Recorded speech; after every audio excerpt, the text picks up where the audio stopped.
I was like, wow, because someone that looks like me is in very good health at this age. Because normally when people get that age, they usually start to get sick and break down. But this guy was thriving. And so I had to ask him. And he basically just told me that, age is just a number to represent how long that you've been alive. But what really matters is kind of what you put in your body and how you treat yourself on a daily basis, mentally and emotionally and physically. And I said okay and soaked it in, but then probably a year later when I was in college, all that started to make more sense to me. And I really started to apply myself in with that. That is Julian Hayes this week on the Do It For Yourself podcast.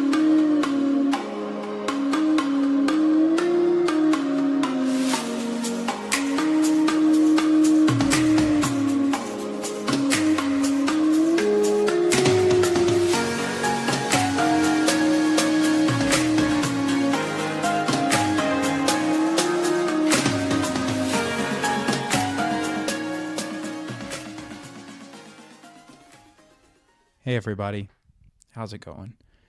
I need to apologize to all of you dedicated listeners of the Do It For Yourself podcast because I have let you down and I have not been uploading regularly, and I am apologizing to you for that.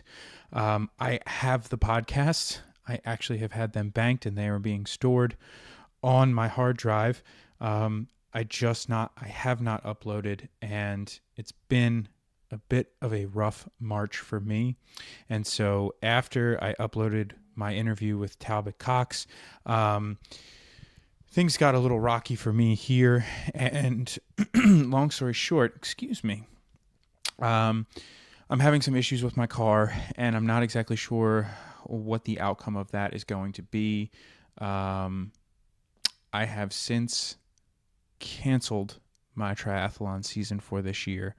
The only race that I am actually registered for as of right now is the Broad Street Run 10-mile race, which is on May 5th. And then after that, I do not have anything on my schedule because I could not make the financial commitment to travel, have a coach, race fees, et cetera, with everything that I have going on with my car right now. So I've been in a little bit of a funk, but I have recorded some podcasts since then, and it's definitely helping, and I'm looking forward to getting back in the swing. So I appreciate your patience, and I just want to say thank you so much for all of your continued support.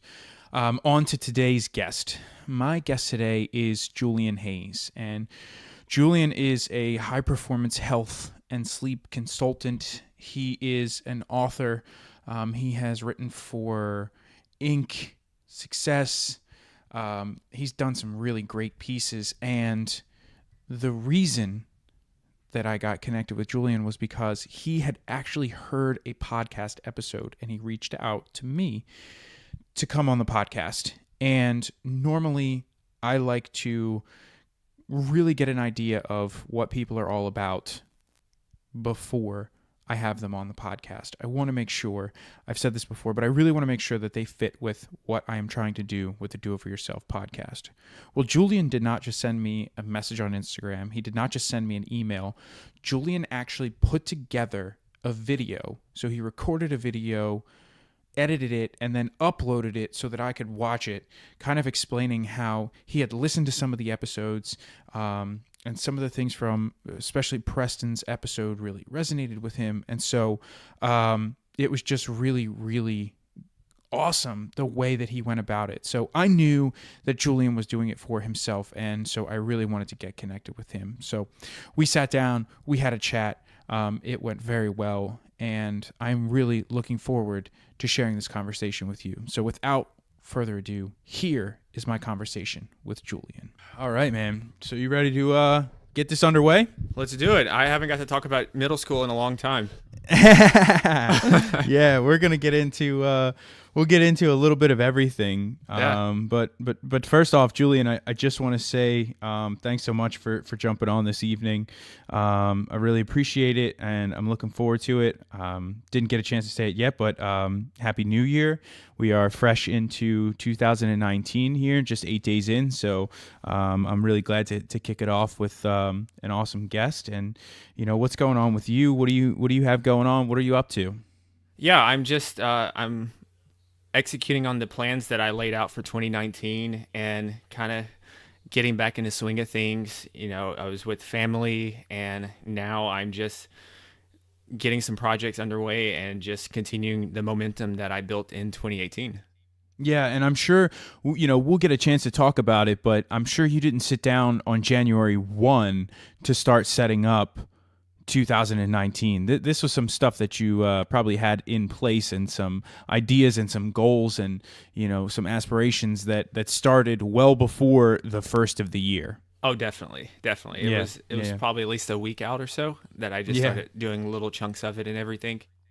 yeah. And so I'm sure that you're doing a lot of writing, and you have some projects that you're working on. Anything fun, exciting that you have coming up that you can kind of hint towards, or give us a little bit of a preview on?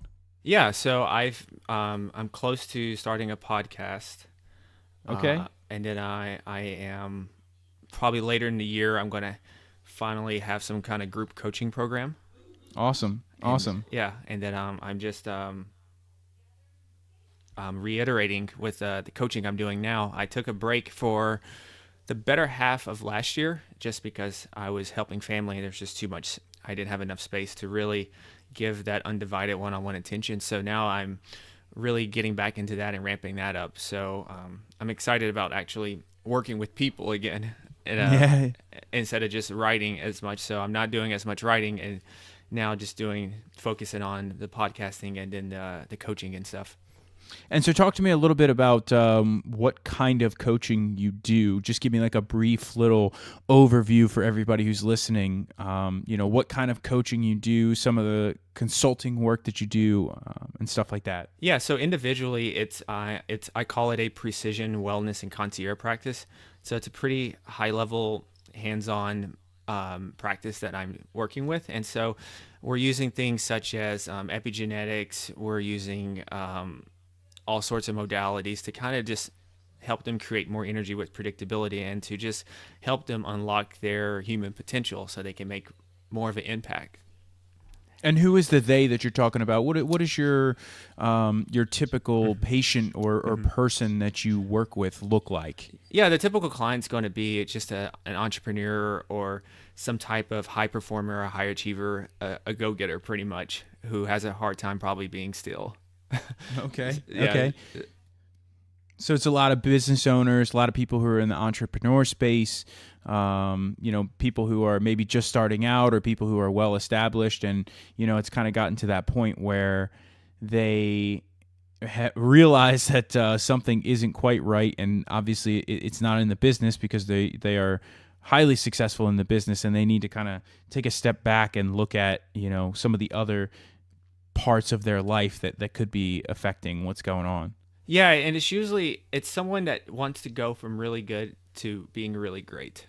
And Okay. because I got a text today from a client, and he's actually his productivity's actually improved because he's gotten more organized, which has helped his business. So it's helping his business, even though I'm not doing any type of business coaching.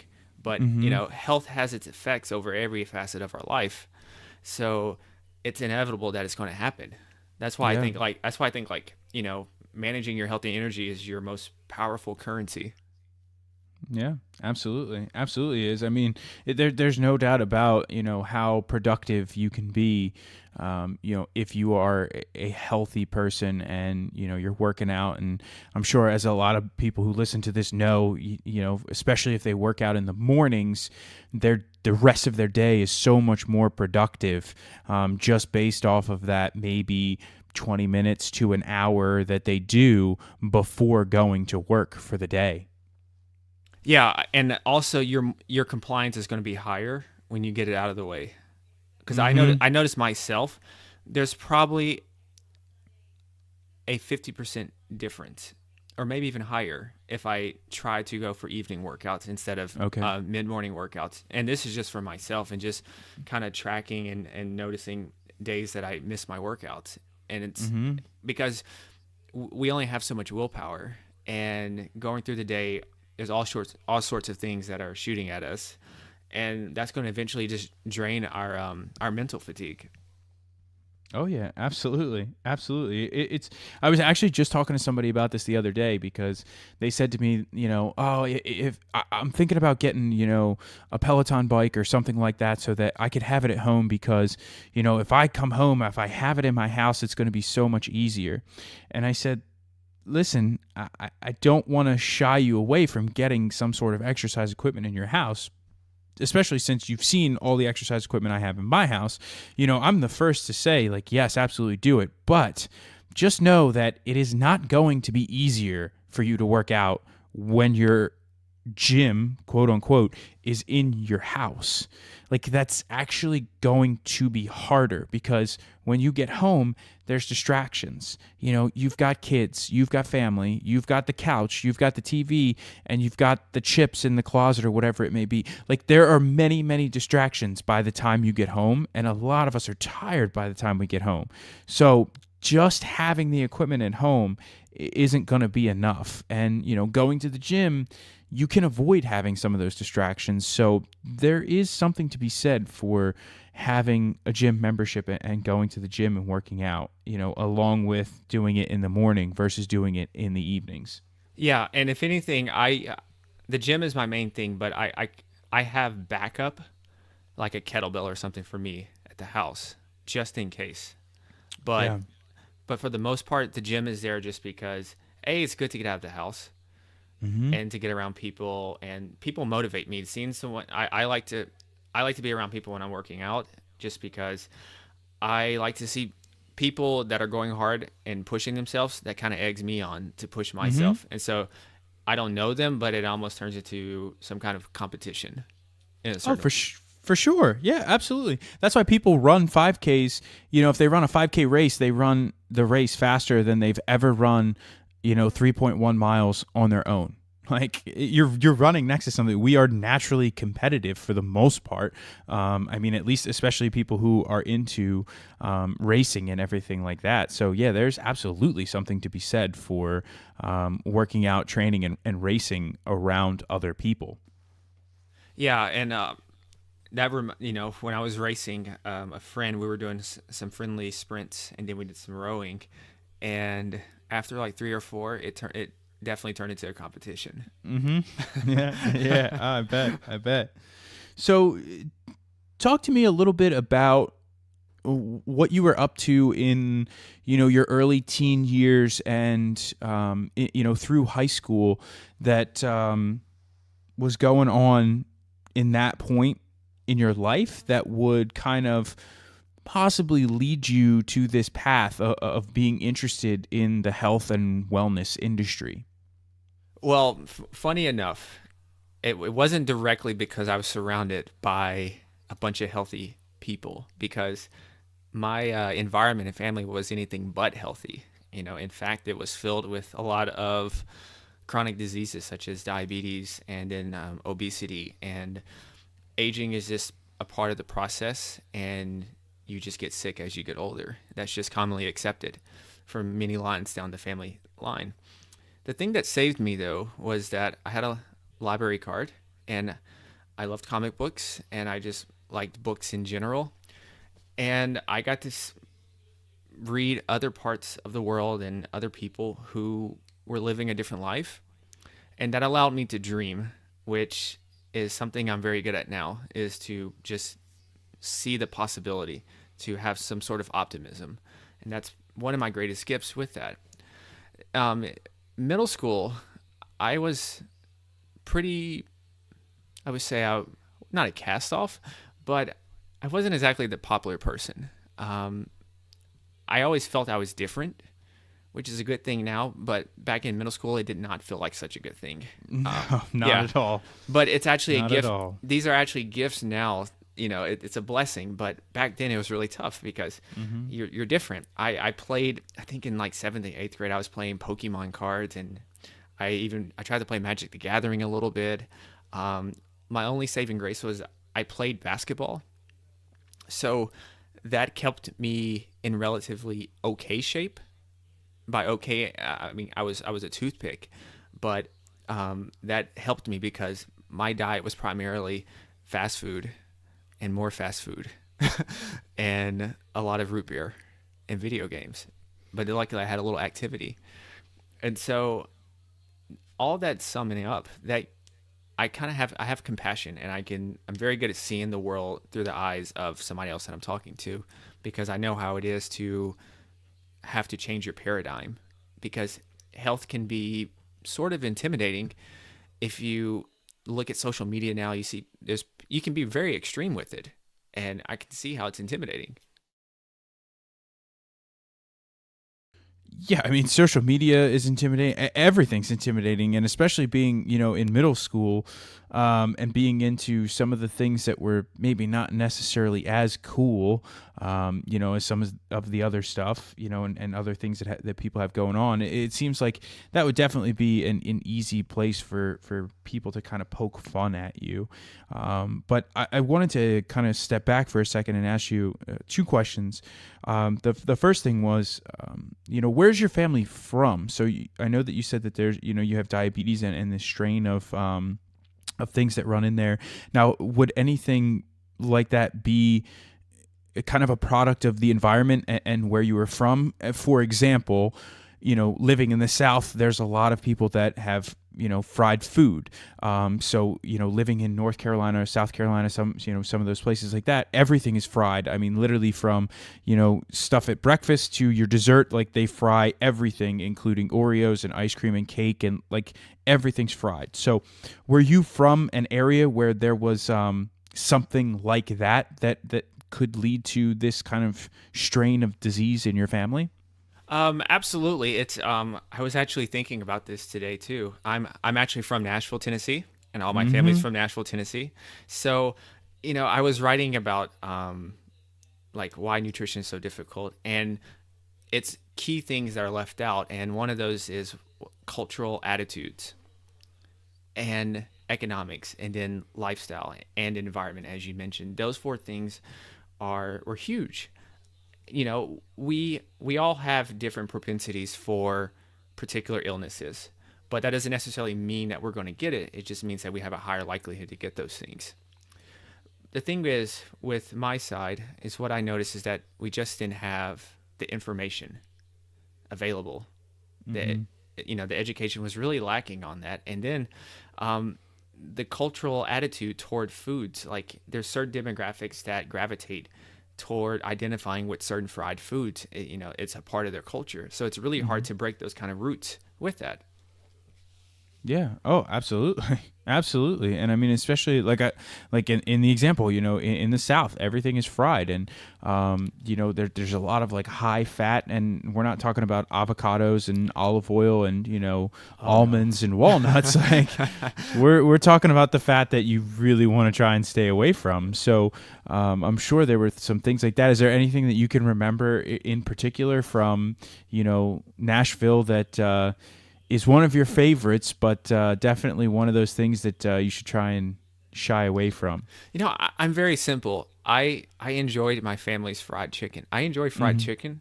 I like sweet tea, and it's extremely sweet, like a lot of sugar in it. It's pretty much sugar. Yeah. I like candy. I love those things like red vines. I loved them. Mm-hmm. It was so good, and it was cheap and affordable. That's the Right. thing. Um, so yeah, so I would say like one of my favorites was just I'm pretty simple. I loved the wings and fried chicken. Mm-hmm. Yeah, absolutely. And I mean, cheap, especially if you're in high school and you're out, buying some food for yourself. At that age, you're obviously going to go for what's cheap because you probably don't have too much money to be, floating around and shopping at Whole Foods and stuff like that. Yeah, and you didn't feel any of the effects because I like to around that age you pretty much you're kind of invincible for the most part. Mm-hmm. It takes a lot to really wear your body down. So I was still performing very well at basketball while eating, a supersized 20-piece nugget before my games. So Yeah. so I thought there was nothing wrong with it. It was fine because I was eating all this food and I was still doing well on the court. I mean, little did I know that I had so much potential that could have been unlocked had I trained properly, ate properly. So I mean, that's the thing that we don't think about. Those are the second and third order decisions that we don't see because that's thinking long term instead of just in the moment right now. Yeah, and it's funny that you say you could eat a 20-piece McNugget and still go perform at a game. I remember there was a race that I went and did, and it was down in Virginia, and I was completely ignorant and naive to the amount of traffic that is in this particular area of Virginia. And so I left my house to drive down there at probably like, I don't know, 2:30, 3 o'clock in the afternoon. And I ended up not getting there until 9:30, maybe 10 o'clock at night. And so the only thing that was close and available at the time that I finally got checked into my hotel and everything was McDonald's. And that next day was the worst race I've ever had in my life because and it's not, I think I ate like some chicken and some French fries, so like not horrible, but I mean just the amount of grease and everything, I could feel it just like sitting in my stomach, and that was horrible. It was absolutely horrible. So I mean, yeah, what you eat definitely has a reflection on your performance. And it's funny that, this is obviously after I had lost all my weight and everything, but I just, for some reason, it was one of those things where I was like, it'll still probably be fine. Like, what's once in a while? But man, that was horrible. It was absolutely horrible. Yeah, man, the little things matter. They magnify as you get older. Oh yeah, absolutely, absolutely. And the other thing that I wanted to ask you about in your middle school days was your book choices. Like some of the books that you were talking about reading, and exploring other cultures and seeing what other people were doing. Those are not typical choices for somebody who's in middle school or high school. So why were you choosing those books? What really attracted you to some of those things that you were reading? My favorite toy was a globe. And I was just, for some reason, I was really fascinated that there were so many countries and and there was so much water. And then I was just at this little place and I was just like, wow, this world's really vast. And I kind of want to see these places and learn about them. And so the only way I could do that, because I didn't have any money or anything, was to kind of just live vicariously through things like National Geographic and other magazines and little books and fiction books. Interesting. That's interesting. I mean, I know that obviously, I was in middle school once, and we have globes and maps all over the place, but I never really thought to, go and seek these things out. I always just kind of like looked at it like, oh yeah, that's cool, like I know that it's not flat and it's round and there's people on the other side of it, but I never really cared to kind of explore what they were up to and what they were doing. So I find that just very interesting that you were intrigued by these other places around the world and wanting to learn more. Yeah, and I also think also from a practical standpoint that it was a way for me to perhaps escape and to kind of lessen the loneliness that I felt in my current environment, to give me something to look forward to one day of potentially going to these places. So it gave me some energy at that moment. And was that loneliness just from school? Was it loneliness both inside of school and outside of school, like in your home life? Not necessarily to home life. I think it was just school related because I think as always as kids we all want to be popular and liked, and there was just something there that I just didn't feel like I belonged. Mm-hmm. I just didn't feel we didn't see the world the same way. We were just different. in a way. Mm-hmm. And it wasn't that like no one treated me bad or anything. It's just that I always had this feeling of not really necessarily fitting in with that current environment that I was in. Okay, I mean that makes complete sense, and especially if you were more of a dreamer. Sometimes those dreamers they don't fit in. You know what I mean? Yeah, I Quote was. unquote. Yeah, very very cloud, or what's the word, not airy, but I had my head in the clouds a lot. Mm-hmm. And Yeah. and I even remember one of the awards for basketball at the end of the year. A coach gives us a plaque and everything for and kind of puts a word on there that describes us. And mine was vision, because he always talked about how I could just really see things, you know, way beyond than what the current moment is right now.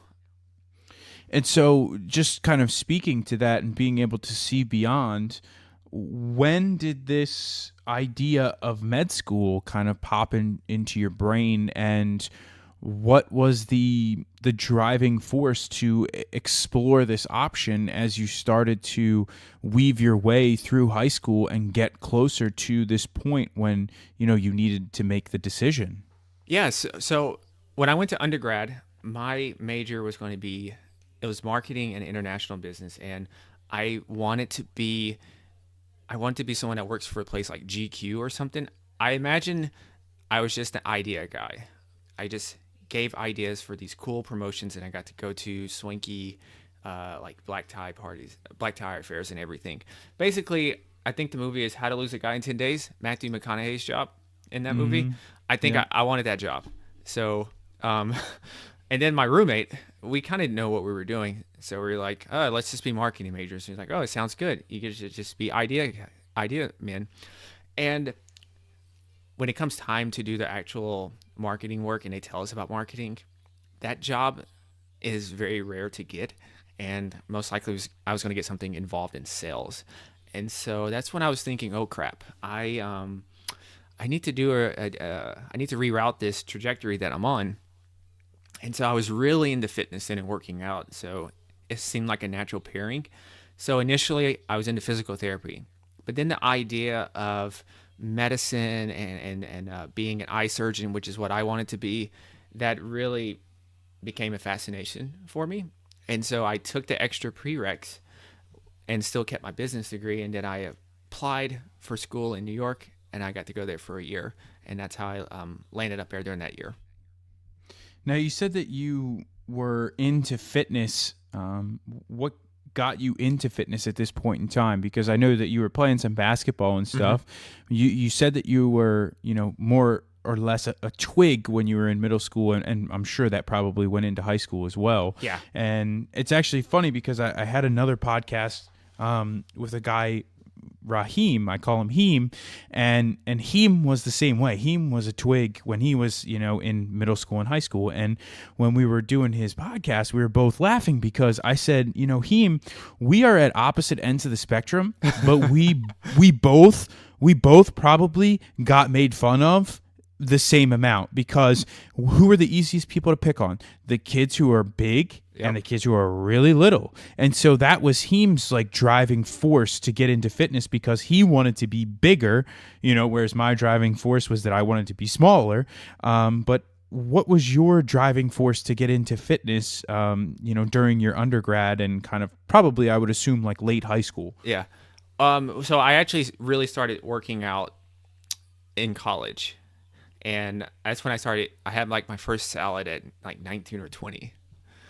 But I remember a few events. One of the events was playing shirts and skins in basketball, and I had to Mm-hmm. be skins. I always tried to avoid being skins, and I had to be skins that day, and I did not like it. Um, they were, I think they like flipped my pecs and stuff, and it was soft and everything. 'Cause I was probably close to what one would call the term skinny fat, Mm-hmm. to paint a picture. Yep. So I was pretty soft all over, and yeah, I felt like crap, and I think there was a few cheerleaders in there, and I was thinking this is not going to happen. I don't know what I was going to do, but something had to change. Then the next moment was playing basketball, and there's an older gentleman that's playing with us, and he is running just as good as me, and he is quite older than the rest of us. I want to say he's at least 45 plus running with us. And I was like, wow, because someone that looks like me is in very good health at this age. Because normally when people get that age, they usually start to get sick and break down. But this guy was thriving. And so I had to ask him. And he basically just told me that, age is just a number to represent how long that you've been alive. But what really matters is kind of what you put in your body and how you treat yourself on a daily basis, mentally and emotionally and physically. And I said okay and soaked it in, but then probably a year later when I was in college, all that started to make more sense to me. And I really started to apply myself then with that. Well, and I'm sure that your perception of somebody who was that age and their health was based upon the environment that you grew up around. Mm-hmm. And people in your environment that were of that age, they did not look like him and they were not healthy like him. And so, you had this perception of what someone should look like at that age based upon your experiences up until this point. And this just like completely shattered that. Yeah, it's a paradigm shifter, and I think for any transformation to happen, you have to break that paradigm, your existing paradigm. I'm sure you had that when you were slimming down, is that you had to shatter that existing paradigm and that construct that you were in initially. Oh yeah, absolutely, absolutely, and you have to. You have to break down the barriers and the excuses and everything else, and you just kind of have to, go at it. And even something as simple like what this guy said to you, it's you have to, it's just as simple as what you're putting into your body and how you're treating your body, and if you treat it right, then it's going to treat you right as well. Yeah, and it's words make a world of difference. There's been many times throughout my life now I can recall where just words at a certain time was just the perfect thing to keep me going or to actually help me change for the better. And so, don't ever underestimate kind of your words. Language matters. Oh yeah, absolutely. Absolutely. And I'm sure, so I wanted to go back to the point where you said that, from when you were in your marketing major, that the marketing could potentially lead to sales. And, just given some of the stuff that you've said so far, no offense to you whatsoever, please don't take this the wrong way, but I don't think that at that point you would have fit into sales. Right? Absolutely because sales, not. You got to be very outgoing, you got to be very in your face, and I don't think that was really how you were at that point in time. And I think that probably came later, but I would have to imagine that as soon as somebody mentioned that word sales, that was the point where you were like, okay, we got to make this change. Yes, because it looked very boring and very restrictive. And yeah, those were things that I put a big X by. I do not like being inside a box. Mm-hmm. Absolutely. But I mean, when you applied to med school, this had to be super exciting because you were coming from Nashville, which at that point in time, I don't think, and correct me if I'm wrong, but I don't think Nashville, when you were probably applying for college, was as big of a city as it is right now and as popular of a city as it is right now. I mean, Nashville, to the best of my knowledge, was a pretty small city not long ago, and it seems like Nashville has really just begun to become like this destination place that people want to visit, probably within the last handful of years. Yeah, that's 100% correct on that. Through undergrad and even through the the time in grad school and in New York with med school, Nashville is just a place for honky tonk bars and country music. And that was pretty much it. So, yeah, you're very right. When I got to New York, that was another paradigm. Oh, I'm sure you had to be like super excited because you've been, for somebody who was playing with a globe as a kid and talking about going to these places. I mean, New York is a destination for people from all over the world. I mean, it's like, you have LA on one coast and you have New York on the other coast. And I mean, no offense to some of the other cities. I grew up just outside of Philadelphia, like I love Philadelphia, but I mean, New York is the destination on the East Coast if you are coming, from anywhere else around the world. I mean, I get it. We got the Liberty Bell and, a ton of awesome stuff in Philly. I'm not hating on Philly, but New York is it's definitely a place where a lot of people come from all over the world just to see. So I'm sure that you were super excited about this experience that you were going to have, and the fact that you would get to see and meet and talk to some of these people that you were studying and reading about all through this time when you were in the library. Mm-hmm. Yeah, and I guess first of all, I love Philly. I loved Philly. Yeah.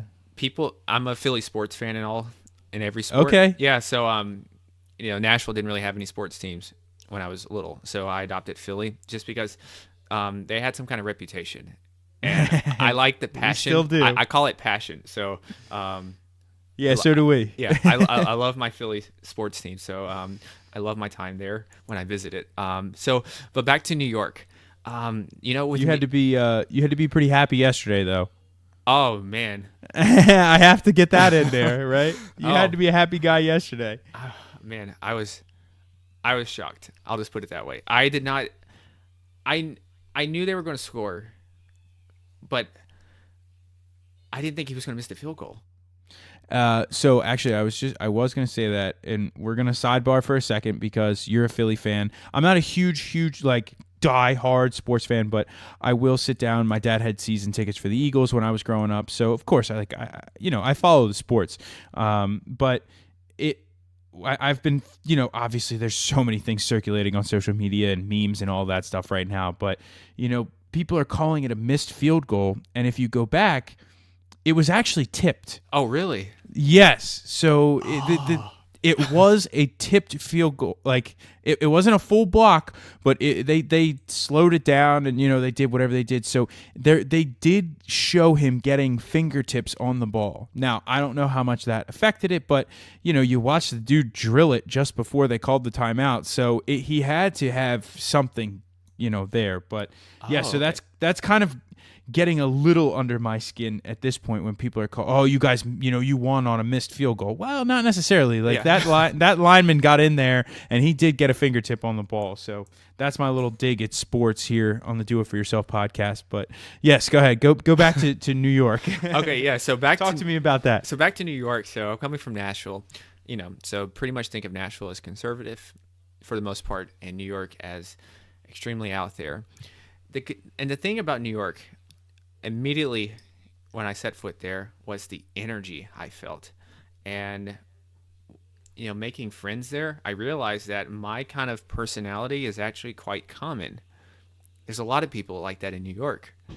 People that have some sort of dream or have some kind of weird ambition or has been a cast off wherever little town they came from.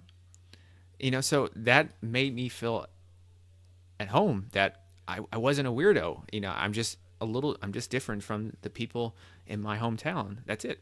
Nothing more, And so that gave me really the freedom, to really start to get comfortable with myself. And, so much so that I think I remember it. It was a happy hour and we were having what's the Brazilian drink called? A Capriana? Capriana? Yeah, I think it's a Capriana. And I was talking to this lady and she had this job where she traveled whenever she wanted, and she was essentially working from a laptop, and she was combining like her passion with kind of a skill, and that I never considered that there's another way that I could share my passion of health and helping people, but also kind of do it on my own terms, because one thing I was always afraid of was that if I chose the medical school route, I wouldn't be able to really pursue anything else, because that's pretty much a decade of my life right there. Mm-hmm. Of just, the the the classes and then the residencies and fellowships if you're doing that. So I met her around the beginning of the second semester, and I was taking a 3 hour anatomy exam.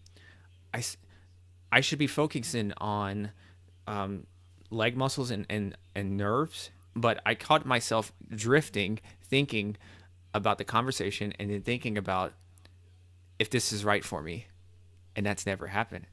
And, I come home that summer and I wake up in the middle of the night, I walk upstairs, I just look out the window, and it sounds like a fairy tale, but um, I just start kind of laughing at myself, thinking that I'm not going back to school. I'm going to give it a shot with writing and coaching people. And I'm really excited the next morning when I wake up. I tell everyone, and no one says, "Oh man, I'm excited for it." They're like, "Are you crazy? What are you doing?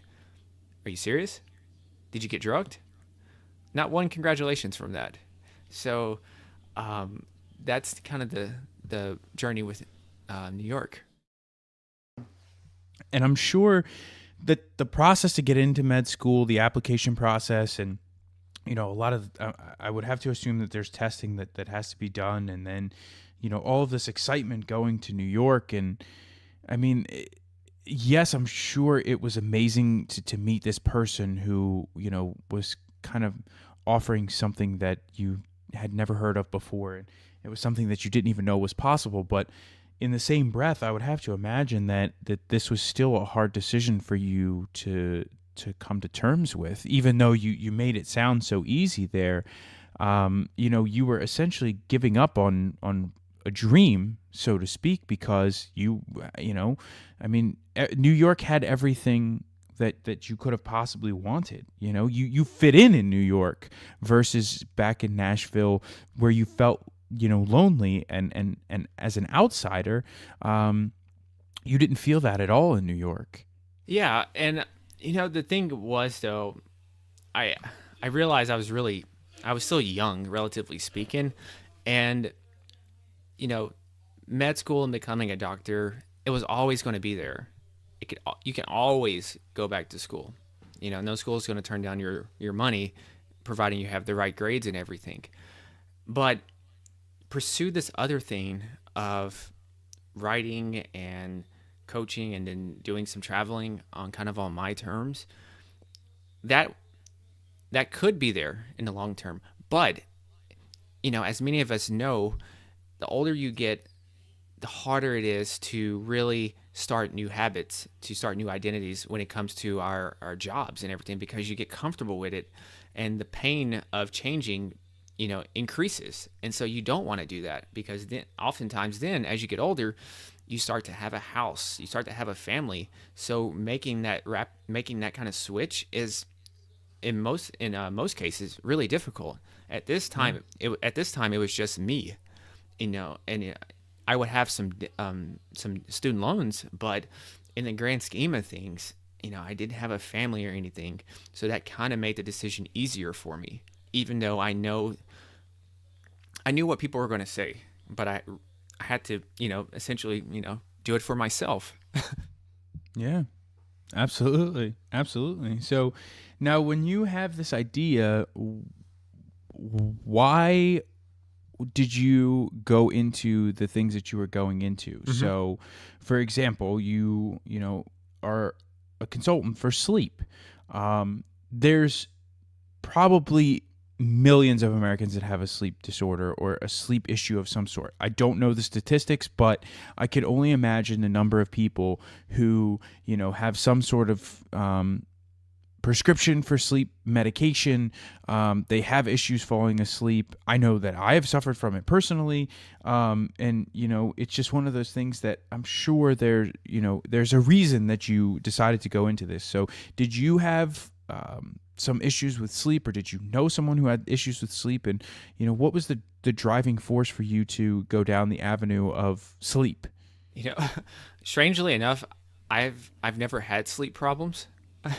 Honestly, sleep is there's still so much to learn about sleep compared to things like nutrition and exercising, that nutrition is just this great unknown still, and that just fascinated me. And so, ironic, pretty much, it was something that would keep me entertained, that would keep me highly excited about my craft, is to study this. And also, the more I learn, sleep is connected to every single aspect of our lives. And so I didn't realize that. When I was first getting started on my fitness journey, I just thought, you go to sleep, you go to sleep. I didn't realize what all, goes on when you're sleeping and when you don't have sleep. And so that just fascinated me. That, I think that's one of the biggest missing pieces right now when it comes to people losing weight or increasing their performance, or even their relationships. I think oftentimes is people are just sleep deprived. And so I'm sure that you're a big fan, and I mean, it's the book is sitting on my desk right in front of me. Actually, I'm looking at it right now. But I would have to imagine that you've read Sleep Smarter by Sean Stevenson. Yeah, I've read Sleep Smarter. That's a really good one. Dr. Matthew Walker, Why We Sleep. I really love that one. Okay. Because he explains, Sleep Smarter gives you a lot of the tips and everything. Why We Sleep explains basically why you need to sleep and what is sleep, but in a very practical way that is easy to digest and is free of any of the scientific jargon that a lot of times you see scientists and researchers talk. Okay. Yeah. So I learned of Sean Stevenson. May have been from the Rich Roll podcast, I want to say. And so I went ahead and picked up his book. And I like Sean Stevenson, and he also has a podcast as well, which is really good. And he has a great voice for podcasting, and he just has a really easy voice to listen to. So I think that's what attracted me to him so much, was when I was listening to him. I just found him very, very easy to listen to. So I happened to pick up his book, and I'm probably about halfway through it or so. But yeah, like you said, there are a lot of nuts and bolts in the book that can really help you. But there's a fair bit of athletes that listen to the podcast, and so I'm sure amongst those athletes, there's probably a fair bit who they are lacking sleep for one reason or another. I'm sure there's a majority of them who they have families, and so they're usually getting up at 4 or 5 o'clock in the morning, as we talked about earlier, to get that workout in before they go to their full-time job, because they work all day, and then they come home and they got to feed the kids and get lunches ready for the next day, and they're constantly going. And so they might be going from 4 o'clock in the morning or so until 11 o'clock at night, maybe midnight at sometimes, and then they're back at it again at 4 o'clock the next morning. So what could this lack of sleep potentially be doing to people's goals? Well, from a weight a weight and fat loss perspective, it's dramatically slowing down your progress when it comes to losing actually body fat and not just weight. It's affecting your hormones, and in particular, there's two I like to talk about. It's leptin and ghrelin, and basically these two pretty much play a big part in your hunger and signaling to eat. And so when you're sleep deprived, you're going to get a signal that you're hungry more. But then you're also going to get you're also not going to get the signal that you're actually full. So that leaves the scenario of more eating and more eating and more eating. And then we're looking at things such as our emotional intelligence and our reaction times and our compassion and how we treat each other, how we treat our loved ones. So there's really no area that's left unscathed by sleep.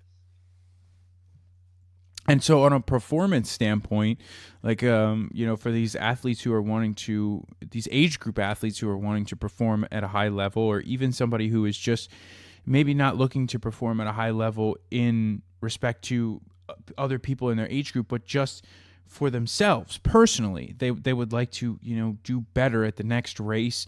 They're chasing their own goals, maybe not relative to other people in their age group or getting on a podium or anything like that. But what could this be doing to performance as well? Yeah, so it's dramatically affecting your recovery. That would be the first area that I would be looking at is your recovery, because that's the only time that you can actually rest and put all your when you're sleeping, put all your energy into healing your body to making it stronger for your next training session. There's crucial hormones that aren't being utilized as much because you're not getting as much deep sleep. One of the big ones is growth hormone, which I'm sure a lot of us have heard of. And so I would basically look at your recovery as the number one aspect that's going to be affected by your sleep. I think reaction times as well, but I think without ample recovery, everything else kind of doesn't matter as much. Yeah, absolutely. Absolutely. And I mean, for those of us who are doing the swim, bike, run, we're not doing anything that really requires a strong focus on the reaction time aside from driving and doing daily activities. But when it comes to performance, it's not like we're trying to hit a ball or make a shot or do anything like that. But I think when you mention the R word, that really piques everyone's interest in the endurance world, because everyone knows how important recovery is, and everyone knows that sleep is linked to recovery. But sometimes that's the thing that gets cut, first when it comes down to this. So, what are some things that people could do to maybe increase their sleep, or maybe even just get better sleep, as opposed to maybe okay, going to bed an hour earlier, that could help them, but what are things that could really improve the actual sleep that they're getting so that they're getting the most out of it? Yeah, so when it comes to sleep, I don't just think about just the quantity of it, just getting 8 hours, because some of us don't need 8 hours. That number varies. So you also want to think about the quality, which is oftentimes left out. So you want to start with the fundamentals, and the fundamentals, it starts with caffeine. Um, I like to go. I have a rule of like 10 hours. So I stop all caffeine 10 hours from the time I'm going to sleep. That's because I don't tolerate caffeine as well. It makes me very jittery. So I'm very sensitive to caffeine. So that's just one thing to keep in mind. The next big one is your relationship with light, with blue light. So that's a big one. From our computer screens, from our smartphones, from our TV. In a utopia, in a perfect world, I would go without blue light exposure for at least an hour and a half to 2 hours before bed. But we live in the real world. And so a really good thing to do is to look into a pair of blue blocking glasses at nighttime. And that's going to dramatically make a world of difference, because now you have that those blue light blocking glasses on. And so you're not getting that blue light exposure. And so therefore your melatonin is going to secrete like it's supposed to, instead of being suppressed from the blue light exposure. And you're still going to be able to check some last minute emails if you have to, or watch a show with your family, and still not affect the quality of your sleep, because you have those glasses on. And you'll also notice that when you have the glasses on, that your eyes are going to relax, your eye muscles are going to relax a little bit. And you're going to be a little more fatigued just because your eyes are not as stimulated and they can relax now. Yeah, there's actually there's two other things that I'd like to add there too. There's actually software built directly in. If you have an iPhone, there is something called night shift or night mode. I forget what it is, but if you go into your brightness settings on your phone, you can turn it on and you can set it. I have mine personally set for sundown. So when the sun goes down, my phone switches over to night mode or night shift, whatever it's called, and it puts like this yellowish tint on your screen. So if you are looking at your screen, and now it's funny. I actually don't even notice it. I was sitting next to someone not long ago, and they're like, "Hey, what the hell's going on with your phone screen?" And I was like, "What do you mean?" And I'm like, "Oh, that's the night mode. Like it's actually very, very helpful. If you've ever done it." And I think, if memory serves me correctly, you actually might be able to do it on your computer as well. It might be built into the software on the computer, but if not, there is something that you can download. It's called F.Lux, Lux. So it's just the letter F period Lux. If you just Google it, it'll pop right up, and you can install this software on your computer, and it does the same exact thing. It will. You can set it to do it. You can manually turn it on or turn it off, and there's actually been times where I turned it off to do something on my screen at night. And because I'm so used to having this blue light blocker on in the evenings, when I switched it over to look at something, I was like almost blinded. I was like, "Oh my God, put it back on. I can't see." Like that blue light is super, super harsh, super harsh. And the other thing that I wanted to add, especially in respect to light, and I'm sure that this is something that you've mentioned to a lot of your clients as well, is the TV in the bedroom. Oh yes. Oh my goodness. And so, actually, when I was growing up, all through middle school, high school, college, I slept with a TV on. Like, I would put the sleep timer on, but I would go to sleep. And so, when I moved out, there was not a TV in the room when I moved out. And so I was like, "Oh man, I'm never going to be able to fall asleep. Oh, this is weird." And actually, oddly enough, now, if I go and I'm traveling for work and there's any sort of light that comes on, like, light that's coming through the window, or, there's light from the TV or light in the hallway or anything, it bothers me so much. Like, I used to sleep with this giant bright TV on, and now I'm the exact opposite.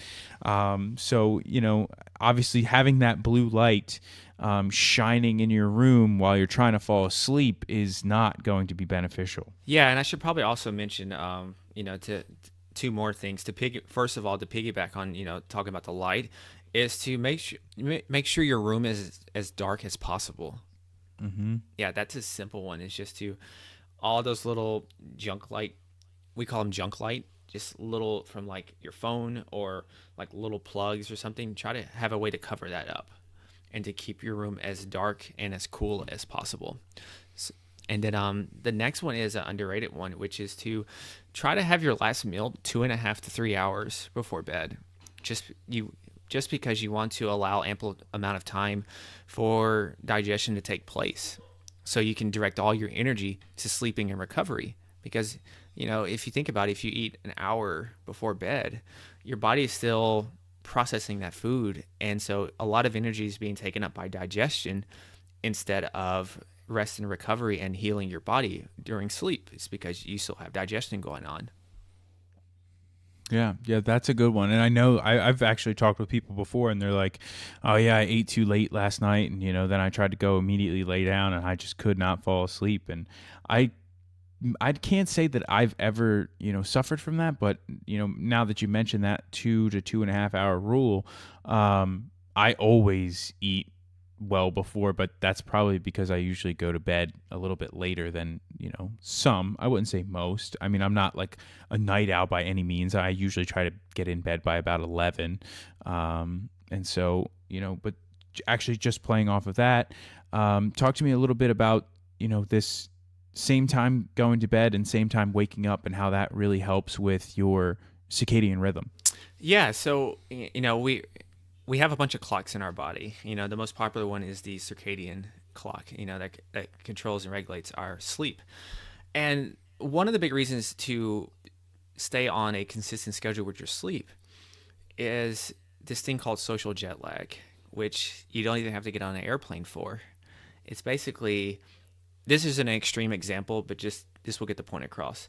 So say normally I go to sleep from 11 to 7 a.m., but then on the weekends I stay up until 3 a.m. and wake up at 11 a.m. Now it seems like things should be fine because you're getting 8 hours of sleep, but not all sleep is created equal.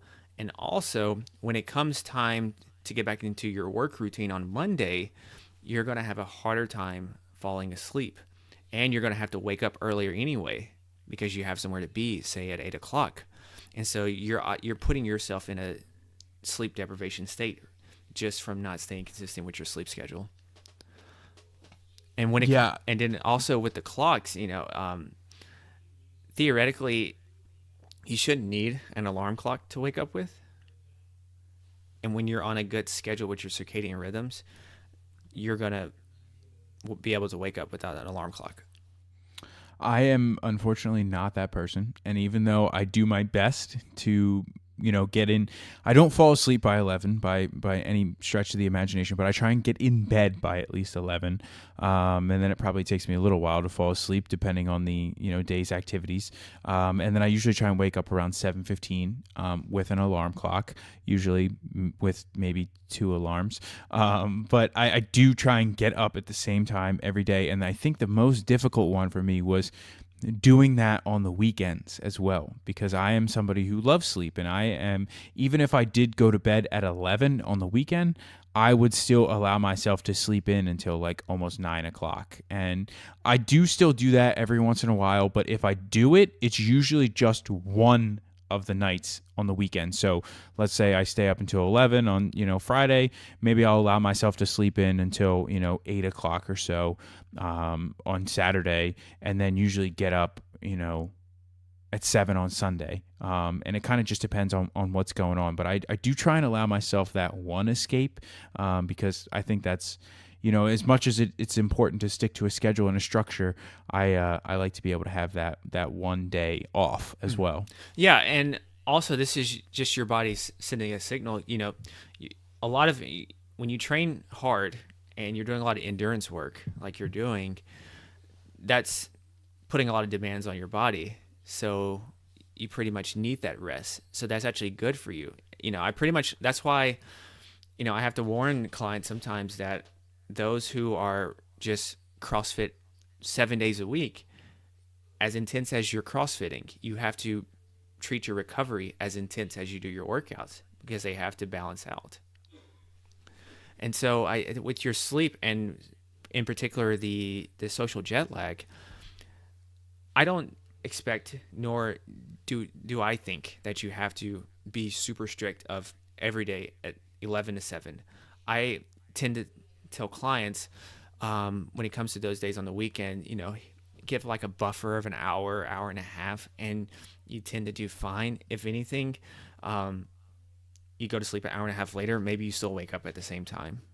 That's kind of what I do, but I'm pretty lenient about also having give or take 1 to 2 hour difference on one of those days out of the week, because it shouldn't make that big of a difference, providing, the rest of your day is kind of still similar.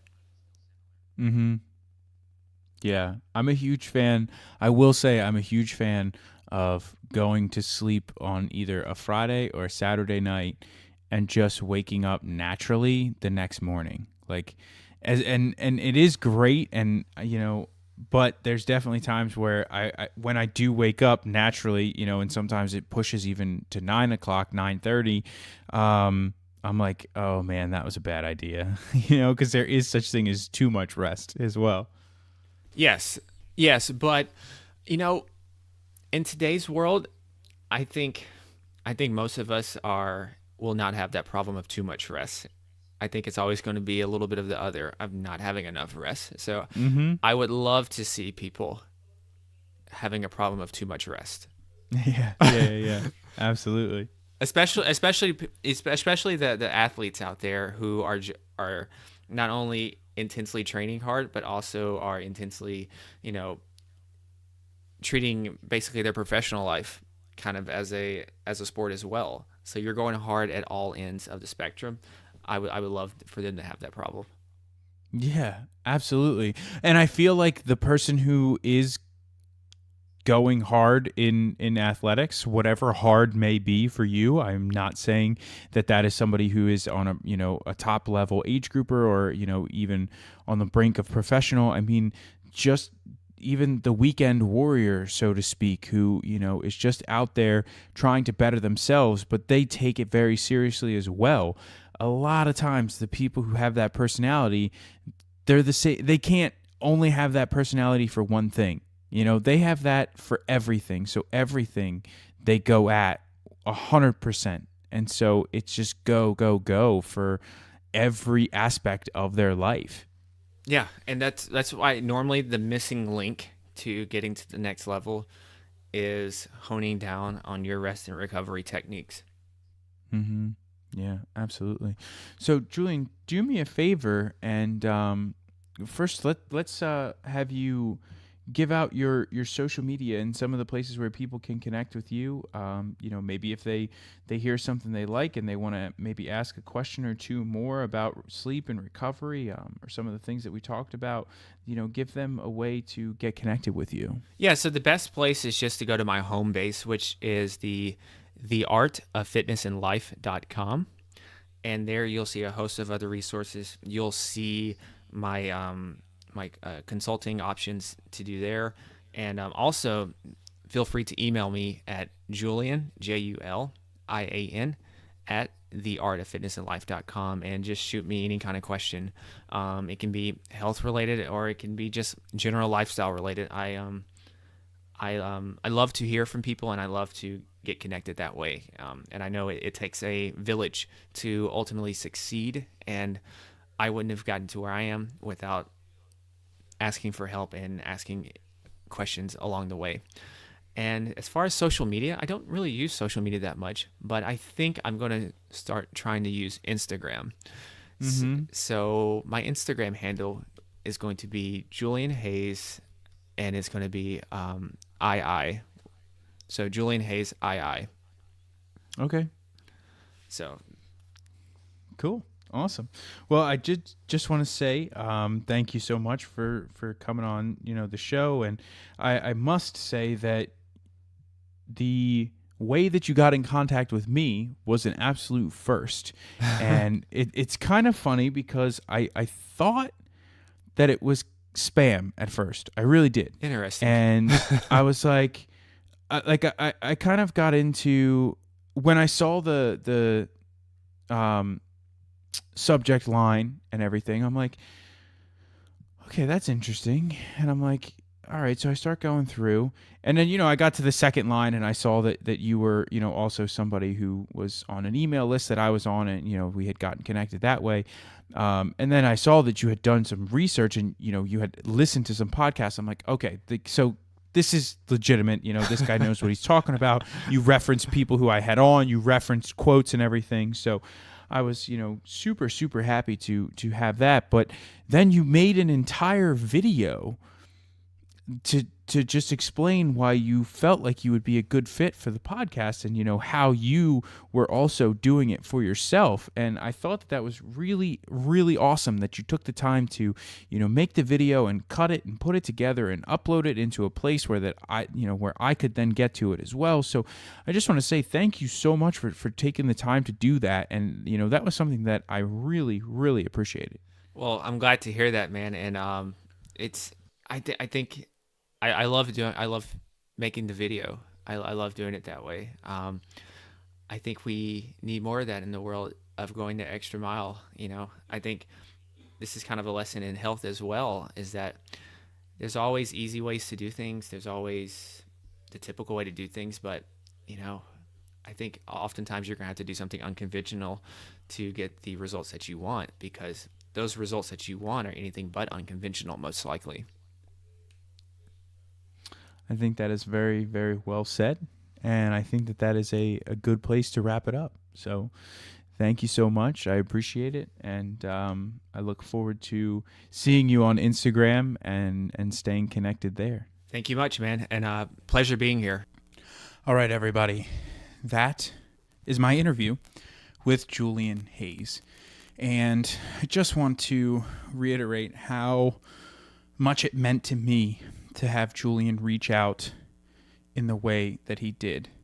And I really appreciate him taking the time to do something like that and talk to me about things that really hit him from the podcast. And I truly love getting those messages in regards to people listening to the podcast and hearing something that really resonated with them. So thank you so much to Julian for reaching out and getting connected with me, and then ultimately coming on the podcast. I really enjoyed this conversation, and I really enjoyed hearing about what he's doing and how he really made a transition from what he wanted to do into something that is giving him more purpose and more meaning.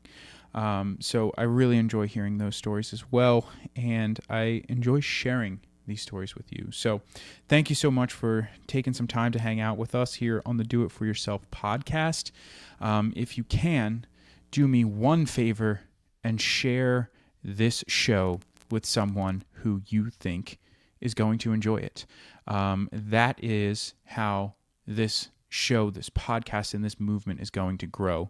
It's going to grow organically via word of mouth. And if you can do that to help me, that would absolutely mean the world to me. So thank you so much for tuning in this week. And yes, I will be back next week with another amazing interview.